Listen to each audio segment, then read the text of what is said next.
Assalamualaikum warahmatullahi wabarakatuh, dan salam sejahtera untuk kita semua. Ban adalah bagian yang paling penting untuk kenyamanan dan kecepatan bersepeda. Ban dengan casing yang lentur akan lebih cepat, lebih nyaman, dan lebih menyenangkan untuk dikendarai. Ban yang lentur akan menyesuaikan dengan kontur lintasan yang tidak rata, sehingga lebih menyerap getaran. Di samping itu, ban yang empuk juga memiliki rolling resistance yang rendah, sehingga lebih efisien dalam kayuhan, mempercepat laju sepeda pada power yang sama. Kebanyakan pesepeda mengetahui hal ini. Tetapi bagaimana Anda mengukur kekenyalan? Ukuran yang sering digunakan untuk menggambarkan kualitas ban adalah treads per inch atau TPI, yaitu berapa banyak benang yang terdapat dalam 1 inci persegi dari satu lapisan casing ban. Semakin banyak jumlah benang atau semakin besar TPI, maka semakin halus dan kenyal sebuah ban. Tetapi apakah cukup hanya melihat jumlah TPI saja? Kenyataannya lebih kompleks. Mari kita telisik lebih jauh seputar TPI ban.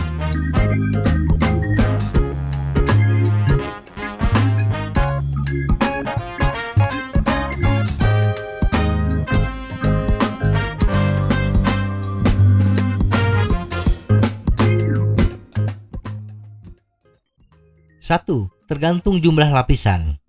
Bila kita membandingkan antara ban Maxxis Arden yang memiliki 60 TPI dengan ban Arden Race yang memiliki 120 TPI, sepintas kita akan mengatakan Arden Race lebih lentur karena memiliki 120 TPI. Tetapi bila kita lihat lebih jeli, ban Arden memiliki 1 lapisan, sedangkan ban Arden Race memiliki 3 lapisan. Bila dihitung per lapisan, Arden lebih lentur dibandingkan Arden Race karena TPI per lapisannya adalah 40 TPI. 40 TPI saja sudah lebih keras dibandingkan 60 TPI. Apalagi ditumpuk 3 lapisan, menjadi tambah keras. Jadi untuk mengukur TPI ban yang sebenarnya, angka TPI dibagi jumlah lapisan ban. 2. Diameter benang. Ada ban dengan TPI lebih besar, tetapi terasa lebih keras. Memang betul, semakin besar TPI, semakin lembut. Tetapi ada syaratnya, yaitu tetap menjaga jarak. Ban dengan TPI yang sama, tetapi menggunakan diameter benang yang lebih kecil, akan memiliki jarak yang lebih jauh, maka ban akan lebih lentur. Atau ban dengan diameter benang yang sama, maka ban dengan TPI yang besar akan lebih padat, dan akhirnya ban menjadi lebih kaku. Idealnya, TPI besar menggunakan diameter benang yang lebih kecil, sehingga jarak antar benang tetap terjaga. Sayangnya, tidak ada informasi resmi dari pabrikan berapa diameter benang yang digunakan. Jumlah karet. Kain yang sangat tipis membutuhkan penanganan yang hati-hati ketika produksi. Langkah termudah dan termurah adalah dengan menutupi kain dengan lebih banyak karet, karena tidak membutuhkan teknologi tertentu.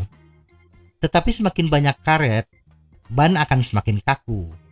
Itu sebabnya ban dengan TPI yang sama, tetapi berbeda merek, bisa menghasilkan kelenturan ban yang berbeda. 4. Bahan benang. Jenis benang yang digunakan turut mempengaruhi kelenturan ban. Ban merek FMB menggunakan 2 jenis benang, yaitu katun dan sutra. Jelas benang sutra lebih lentur dibandingkan katun. Walaupun ban katun memiliki 100 TPI dan ban berbahan sutra hanya 90 TPI. Kesimpulan, kelenturan sebuah ban tidak hanya melibatkan jumlah benang per inci atau TPI, tetapi juga harus memperhatikan kualitas tenunan, jenis benang, dan komposisi karet dan benang. Ban dengan TPI yang besar belum tentu lebih lentur dibandingkan ban dengan TPI yang kecil. Bila ban yang memiliki TPI kecil menggunakan diameter benang yang lebih kecil, lebih lentur, dan lapisan karet yang lebih tipis. Semoga informasi ini bermanfaat. Tetap sehat. Salam goes.